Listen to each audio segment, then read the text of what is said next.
3 things that you need to know before renting one of these. Number 1, space. You need to know how much space that it takes up.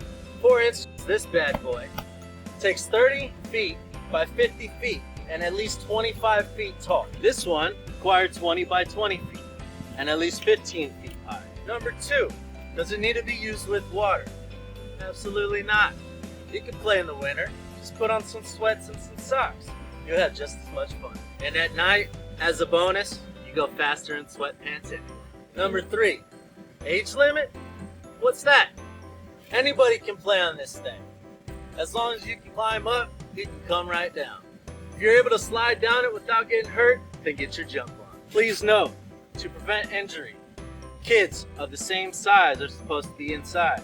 There are not to be taller kids with shorter kids, because the taller kids like to throw the shorter kids, and that's how you don't play safe. If you're all about safety like we are, give us a like, comment, and subscribe. Rent one of these, go to VIPBounceRental.com or message us today.